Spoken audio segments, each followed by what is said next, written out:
नमस्कार साथियों, स्वागत है आप सभी का आपके अपने चैनल ट्रेड सॉल्यूशन पर। दोस्तों, जैसा कि आप जानते हैं कि बिहार शिक्षक भर्ती और कोर्ट केस का लंबा समय का नाता है, पुराना नाता है। जैसा कि आपको पता होगा कि बीएड वर्सेस बीटीसी में क्या कुछ हुआ था, उसमें आपको बीएड को अमान्य करार दिया गया था। उसके बाद एनआईओएस डीएलएड का आपको मामला आया और वहाँ पर एनआईओएस डीएलएड का 18 महीने का कोर्स करके उसे भी आपको यहाँ पर हम लोग बात करें कि सुप्रीम कोर्ट का फैसला आया। अब एक और भी आपको काफ़ी ही बड़ा जजमेंट निकल करके आ रहा है पटना हाई कोर्ट को लेकर के, बीएड को लेकर के, कि बीएड क्या पहले वाली जो बहाली है इसमें मान्य होगा। अर्थात 2019 में जो बीएड अभ्यर्थी थे वो शामिल हुए थे और नौकरी भी ऑलरेडी कर रहे हैं, उनके लिए हम लोग बात करें तो पटना हाई कोर्ट से काफ़ी ही महत्वपूर्ण जजमेंट निकल करके आ रहा है। क्या कुछ जजमेंट है, इसके बारे में हम लोग बात करने वाले हैं। ये दोस्तों आपको ट्विटर पर काफ़ी ही आपको ट्रेंड हो रहा है, तो उसके बारे में हम लोग बात करने वाले हैं। और ये है दोस्तों आप लोगों का जजमेंट, इसके बारे में हम लोग A to Z बात करेंगे। पहले ये आपको जजमेंट का छोटा सा एक क्लिप देख लीजिए, उसके बाद हम लोग A to Z डिटेल बात करेंगे क्या कुछ यहाँ पर पटना हाई कोर्ट का कहना है। उसके बाद हम लोग निर्णय पहुंचेंगे कि आखिर क्या कुछ हो सकता है, क्या कुछ संभावनाएं हैं बीएड के पक्ष में या फिर नहीं है। Repetitions are allowed with the opposite observations. B.Ed disqualified.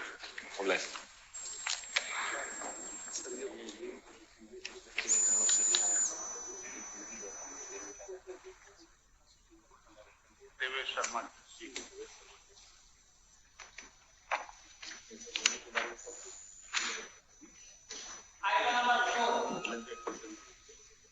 दोस्तों, जैसा कि आपने सुना कि क्या कुछ आपको कोर्ट में ऑर्डर के साथ आपको कहा गया, ये दोस्तों आपको कोर्ट का ऑर्डर है। इसको आपको इंग्लिश में है, इसका आपको हिंदी रूपांतरण यहाँ पर है। मैं इसे आपको अक्षरशः पढ़कर सुना देता हूँ और इसके क्या कुछ अर्थ निकल कर के आते हैं ये आपको आसानी से समझ में आएगी। आप यहाँ पर देख सकते हैं दोस्तों 29वें पॉइंट में आपको कहा गया है कि रीट याचिकाओं को इस निष्कर्ष के साथ स्वीकार किया जाता है कि एनसीटीई द्वारा जारी अधिसूचना दिनांक 28/6/2018 अब लागू नहीं है। सीधा बात यहाँ पे बात कहा गया है कि अब ये लागू नहीं है। ऐसा तो आपको सुप्रीम कोर्ट ने भी कहा था कि जो बीएड है वो आपको प्राइमरी में एलिजिबल नहीं है। ठीक है, तो वही बातें आपको पहली बात तो यहाँ पर कही गई है।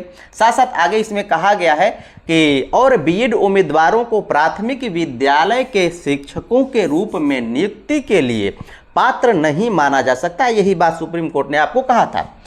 कहने की ज़रूरत नहीं है कि जो नियुक्तियां की गई हैं, अब यहाँ पर बात समझिए दोस्तों कि कहने की ये ज़रूरत नहीं है कि जो नियुक्तियां की गई हैं, अर्थात इससे पहले जो नियुक्तियां हो चुकी हैं इसके बारे में बात कही गई है, उन पर नए सिरे से काम करना होगा और मूल के अनुरूप ही योग्य उम्मीदवारों को नियुक्त करना होगा। अब यहाँ से आपको क्लियर हो पा रहा होगा कि ये क्या आपको पटना हाई कोर्ट कहना चाहता है और इसका क्या अर्थ निकलता है, ये तो आप भी समझ सकते हैं। यहाँ पर सीधा यहाँ पर कहा गया है कि जो भी आपको ये कहने की ज़रूरत नहीं है कि जो नियुक्तियाँ पहले से आपको की गई हैं उन पर नए सिरे से काम करना होगा और मूल के अनुरूप ही योग्य उम्मीदवारों को नियुक्त करना होगा। नीचे क्या कुछ आपको कहा गया है उसे भी आप समझिए और पढ़िए, उसके बाद हम लोग बात करने वाले हैं। यहाँ पर आप देख सकते हैं पटना उच्च न्यायालय CWJC नंबर आपका यहाँ पर 5053 ऑफ 2021 दिनांक 6/12/2023। यहाँ पर वर्ष 2010 की एनसीटी की अधिसूचना केवल उसी पद पर जारी रखी जा सकती है जिस पद पर उसकी नियुक्ति हुई है।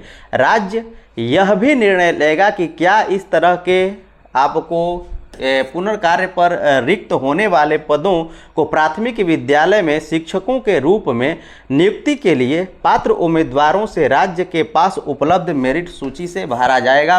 दोस्तों, ये बातें यहाँ पर कही गई हैं और यहाँ पर आपको 30वें पॉइंट में उपरोक्त टिप्पणियों के साथ रीट याचिकाएं स्वीकार की जाती हैं। जो आपको रीट याचिकाएं आपको डाली गई थी, इसे हाईकोर्ट ने स्वीकार किया और इस पर ये आपको जजमेंट दिया।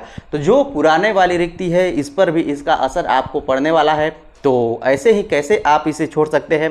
और जैसा कि आपको पता है कि दोस्तों दो ऐसे केस आपको नज़र आए होंगे जिसमें पटना हाई कोर्ट ने क्या कुछ निर्णय दिया और उसे सुप्रीम कोर्ट ने बदल दिया। जैसे एनआईओएस के बारे में बात करें तो यहाँ पर भी पटना हाई कोर्ट का कुछ और निर्णय था और सुप्रीम कोर्ट का आपको कुछ और निर्णय है। तो यहाँ पर ट्विटर पे ये बातें भी आपको ट्रेंड करेंगे कि कोई बात नहीं है, ये पटना का निर्णय है, दिल्ली आपको अभी बाकी है दोस्तों। दिल्ली का काम ही आपको पटना को पलटना है? क्या ऐसी संभावना है कि इसे आपको पलटा जा सकता है? दोस्तों ऐसा तो होना नहीं चाहिए। जो नौकरी ऑलरेडी किसी न किसी अधिसूचना पर ली गई हो और उसे आप बीच में ही नौकरी करते हुए लोगों को आप छुड़ा दें, ये आपको कहाँ का न्याय है? ये कोई न्याय नहीं हो सकता, क्योंकि जब गलती किसी की है नहीं, ये गलती शिक्षा विभाग की है। जो शिक्षा विभाग एनसीटी ने अपना जो भी काम किया था वही तो अपना जो भी गजट के अनुसार ही अपना काम किया, उसे शामिल किया। उस दिन ही उसे चला जाना चाहिए था, सुप्रीम कोर्ट जाना चाहिए, चाहे जहाँ भी जाना चाहिए था। वो कहा कि हम कहता कि हम नहीं, इसे नहीं लेंगे, तो एक बात बनती। उसी ने सारा रास्ता दिखाया कि ऐसे ऐसे काम कीजिए। अभ्यर्थी उसमें फंस जाते हैं तो फंस जाते हैं, वो घाटा होता है उनका, समय बर्बाद होता है उनका, ज़िंदगी बर्बाद होती है उनकी। क्योंकि पढ़ाई आप जीवन भर तो कर नहीं सकते ना, एक लिमिटेशन है पढ़ाई की। आप 30 वर्ष पढ़िए, 35 वर्ष पढ़िए, क्या जीवन भर जो 40 वर्ष का है और नियुक्ति लिया है अब उसे छुड़ा दीजिएगा तो वो कहाँ जाएगा?